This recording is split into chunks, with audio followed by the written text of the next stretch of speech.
प्यारे विद्यार्थियों, स्वागत है एक बार फिर से भगवती ऑनलाइन क्लासेज में। तो जिन विद्यार्थियों का 28 फरवरी का आपका रीट पात्रता का एग्जाम हुआ था, उनके आंसर की मैं आपके सामने लेकर आ चुका हूँ। यानी कि 28 फरवरी को जो हमारा रीट पात्रता एग्जाम हुआ था, उसके मैं आंसर की आपके सामने स्टेक लेकर आ चुका हूँ। बिल्कुल एकदम स्टेक आंसर की है, पूरे के पूरे प्रश्न व्याख्या सहित हल करेंगे।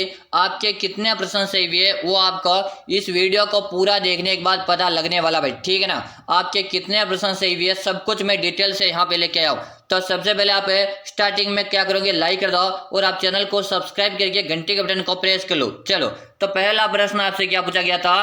प्रश्न आपसे पूछा गया था कि विज्ञान में उपसर्ग है। क्या पूछा है?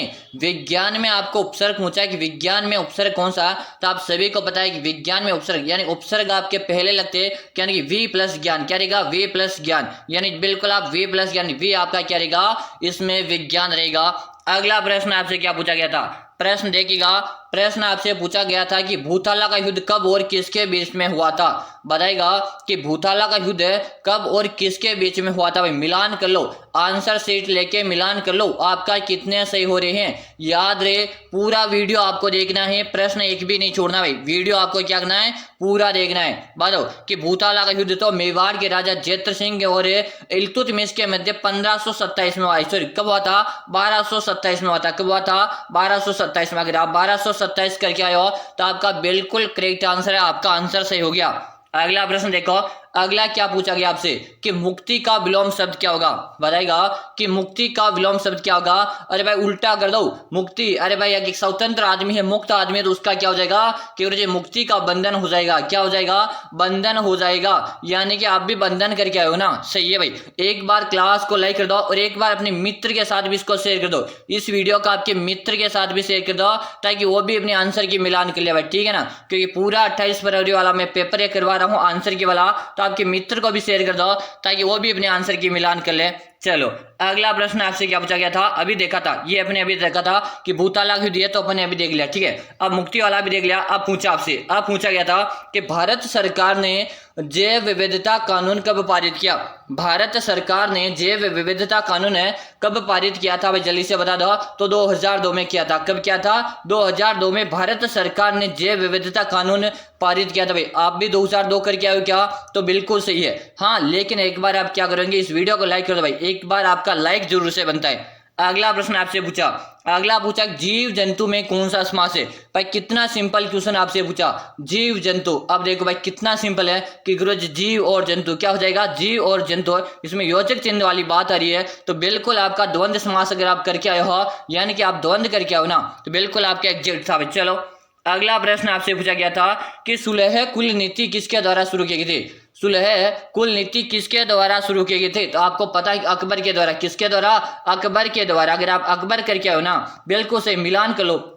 और हाँ, मैं दोस्तों अभी आपको कुछ क्वेश्चन करूंगा, अभी मैं आपको थोड़े क्वेश्चन करूंगा। पूरा पेपर मैं आपको शाम को करूंगा भाई, पूरा का पूरा जो पेपर करूंगा ना, वो मैं आपको शाम को करूंगा। इसलिए आप सबसे पहले चैनल को सब्सक्राइब कर लो। क्या कर लो? सब्सक्राइब कर लो, ताकि मैं शाम को जब आपका एक से पूरा, अभी मेरे पास कुछ क्वेश्चन उपलब्ध हुए थे, तो हम शाम को 150 प्रश्न पूरे हल करेंगे, यानी कि 1 से 150 प्रश्न अपन शाम को हल करेंगे। तो आप सबसे पहले क्या कर लो, चैनल को सब्सक्राइब कर लो, ताकि मैं जब शाम को 150 प्रश्न का पूरा पेपर करूंगा ना, उसका आपको नोटिफिकेशन आपके पास आ जाएगा। अगर आप सब्सक्राइब नहीं करोगे, आपको पता ही नहीं चल पाएगा, क्योंकि मैं बिल्कुल स्टेक आंसर के लेकर आऊंगा। अभी भी मैं बिल्कुल स्टेक ही लेकर आया और शाम को पूरा पेपर की स्टेक लेकर आऊंगा, ठीक है ना। चलो, अब देखो हाड़ौती भाषा राजस्थान में कहां पर बोली जाती है। देखो भाई कितना इजी क्वेश्चन आपसे पूछा, हाड़ौती भाषा राजस्थान में कहां पर बोली जाती है। तो आपको पता है कि कोटा, बूंदी, बारां और झालावाड़, यानी कि राजस्थान के 4 जिलों में आपके हाड़ौती बोली जाती है। अगला प्रश्न आपसे पूछा गया था, मोनपा जाति कहाँ पाई जाती है। कि मोनपा जो जाति है ना, ये आपके कहाँ पर पाई जाती है। तो मोनपा जाति आपके अरुणाचल प्रदेश में पाई जाती है। कहाँ पर है? अरुणाचल प्रदेश में पाई जाती है। भाई अगर आप भी अरुणाचल प्रदेश करके आए हो तो आपका सही रहा है। अगला प्रश्न देखो।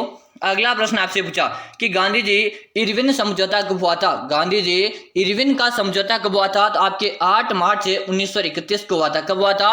गांधी जी इरविन समझौता आपके 8 मार्च 1931 को हुआ था भाई, ठीक है ना। समझ में आ रहा ना भाई, मैंने कह दिया ना आपको कि मैं शाम को पूरा पेपर करवा दूंगा, ठीक है ना।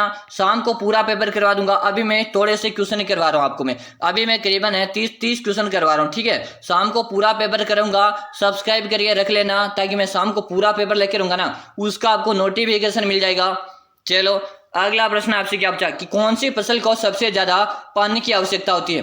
अरे भाई आपको पता होता है कि कौन सी फसल को, बहुत ही इजी क्वेश्चन आपसे पूछा कि धान का मतलब गुरुजी क्या होता है, चावल होता है।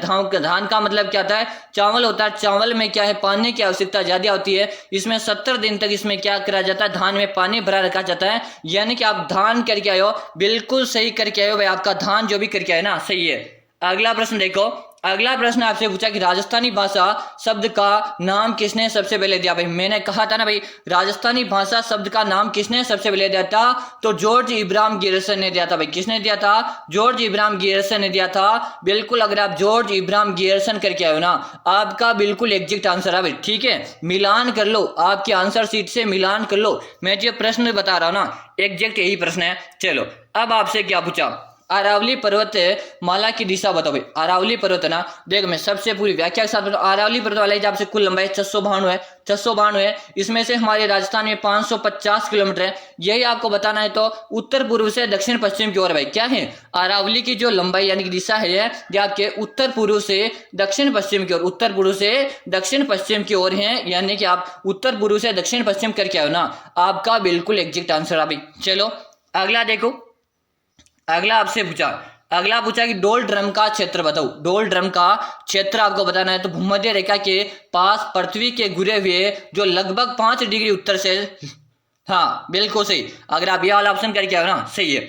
अगला ऑप्शन देखो कि डूंगरपुर प्रजामंडल की स्थापना कब हुई थी। डूंगरपुर है प्रजामंडल की स्थापना कब हुई थी, तो डूंगरपुर प्रजामंडल की स्थापना आपके 1944 में हुई थी। कब हुई थी, 1944। दोस्तों बिल्कुल मैं आपको स्ट्रेट आंसर की करवा रहा हूं, याद रहे। शाम को मैं आपको एक प्रश्न से लेकर, यानी कि एक प्रश्न से लेकर 150 प्रश्न वाले आंसर की लेकर आऊंगा, ठीक है ना। क्योंकि अभी मेरे पास बच्चों ने जो क्वेश्चन भेजे हैं, अभी मेरे पास कम क्वेश्चन भेजे थे, तो मैंने 30 से 40 क्वेश्चन अब अभी मैं करवा रहा हूं। लेकिन शाम तक सारे बच्चे मेरे को पूरे क्वेश्चन डाल देंगे, तो मैं क्या करवा दूंगा आपको शाम को पूरे 150 वाले क्वेश्चन। यानी कि 150 अगर नहीं भी हो पाए ना, तो भी करीबन 100 प्लस क्वेश्चन तो बच्चे मेरे डाल ही देंगे, मुझे विश्वास है, ठीक है ना। तो 100 प्लस क्वेश्चन मैं आपको शाम को करवा दूंगा। तो आप सबसे पहले चैनल को सब्सक्राइब कर लीजिएगा, ताकि जैसे मैं शाम को आपको आंसर की स्टिक लेकर दूंगा ना, उसका नोटिफिकेशन आपको मिल जाएगा। चलो अगला प्रश्न आपसे आया था कि एग्जाम में कि राजस्थान का कौन सा अभ्यारण्य काला हिरण के लिए प्रसिद्ध है। और मैंने ये प्रश्न आपको कितनी बार करवाए, जो मैं बता रहा हूं ना, ये सारे प्रश्न मैंने आपको 10-10 बार करवाए थे। और मैंने आपको 5 प्रश्न ई बुक दी थे, अगर आप उसको पढ़कर गए होंगे तो पूरा पेपर उसी में से बनना, ठीक है ना। चलो हाँ, ताल छापर अभ्यारण्य तो आपके कहाँ पर है, ताल छापर अभ्यारण्य ये रहेगा काले हिरण के लिए प्रसिद्ध है। और ये आपके चूरू जिले में, कहाँ पे मेरे साथी, चूरू जिले में, ठीक है। किसके लिए, कृष्णमृगया, कृष्णमृगया आपके काले हिरण के लिए प्रसिद्ध। अभी जो मैं चीजें बता रहा हूँ ना, इसको अच्छे से रिकवर कर लेना। अब आपको मेंस एग्जाम की तैयारी में लग जाना भाई, क्या लग जाना, मेंस एग्जाम की तैयारी में लग जाना है। आपका पात्रता निकल जाएगा, नो टेंशन रहेगा। 2 से 3 दिन में आपकी फाइनल आंसर की आ जाएगी, ठीक है ना। घबराना नहीं है, जो हुआ सो अच्छा हुआ, तो अपने को घबराने की जरूरत नहीं है। आपको बस नियमित रूप से पढ़ाई को रोकना नहीं है, अपने को नियमित रूप से पढ़ाई करते रहना, ठीक है ना। अब देखो भाई प्रश्न क्या पूछा आपसे कि महाधिवक्ता प्रथम अध्यक्ष कौन था। महाधिवक्ता का प्रथम अध्यक्ष कौन था, आपका कन्हैयालाल मिश्रा था। कौन था, कन्हैयालाल मिश्रा था। बिल्कुल अगर आप कन्हैयालाल मिश्रा करके आए हो तो सही है। अगला प्रश्न आपसे पूछा कि कलिंग का युद्ध कब हुआ था, बता दो भाई, काफी अच्छा प्रश्न है। और कलिंग का जो युद्ध है ये आपके कब हुआ था, तो आंसर आपके सामने दिया हुआ है कि मुझे 261 ईसा पूर्व में हुआ था। कब हुआ था, 261 ईसा पूर्व में हुआ था। अगर आप 261 ईसा पूर्व करके आए हो तो आपका बिल्कुल सही रहा है।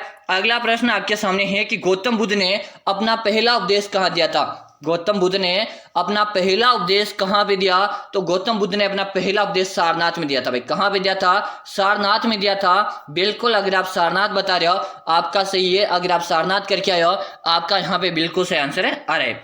अब देखो भाई अगला प्रश्न आपके सामने आज का अगला प्रश्न है कि कोटा की क्रांति का नेतृत्व किसने किया था। कोटा की क्रांति का जो नेतृत्व किया था यह कि लाल जेदयाल ने किया था। बिल्कुल अगर आप लाल जेदयाल बता रहे हो ना सही है, ठीक है। चलो भाई हाँ, इतने क्वेश्चन मैंने आपको करवा दिए। अब साथ में मैं आप सभी को बता दूं, जो विद्यार्थी यहाँ पर है अभी नए स्टूडेंट है सभी को बता दो, जैसे कि अगर आप आगामी जो हमारी भर्ती आज की चतुर्थ श्रेणी, कौन सी चतुर्थ श्रेणी आज की, इसके साथ ही हमारी पटवारी का एग्जाम आज का, इसके साथ ही आपके BSTC वाले आपके छोटे भाई बंधु BSTC और आपका PTT का एग्जाम, ये जो 4 एग्जाम है आपके नजदीक आज के, अगर इस 4 में से आपका भाई बंधु या आप तैयारी कर रहे हो तो आप सभी विद्यार्थियों के लिए मैंने नोट्स तैयार करवा दिए हैं। किस किस सब्जेक्ट के, तो आपको भूगोल के नोट्स तैयार करवा दिए, मैंने कला संस्कृति के नोट्स तैयार कर दिए और मैंने इतिहास के नोट्स तैयार कर दिए, ठीक है ना। ये 3 सब्जेक्ट अभी आपके पास टाइम है, इन 3 सब्जेक्ट के आपको कंप्लीट नोट्स मिल जाएंगे। और कहाँ मिलेंगे गुरुजी, इसका आपको प्राइस लगेगा मात्र 99 का इसका प्राइस रहेगा। दोस्तों बोल रहा हूं अभी से आप तैयारी करने लग जाओ। प्रथम 100 विद्यार्थी के लिए ऑफर रहेगा, प्रथम है 100 विद्यार्थी के लिए ऑफर है दोस्तों, प्रथम 100 विद्यार्थी के लिए ऑफर है। आपका प्राइस अभी कम है, 100 विद्यार्थी होने के बाद इसका 199 हो जाएगा।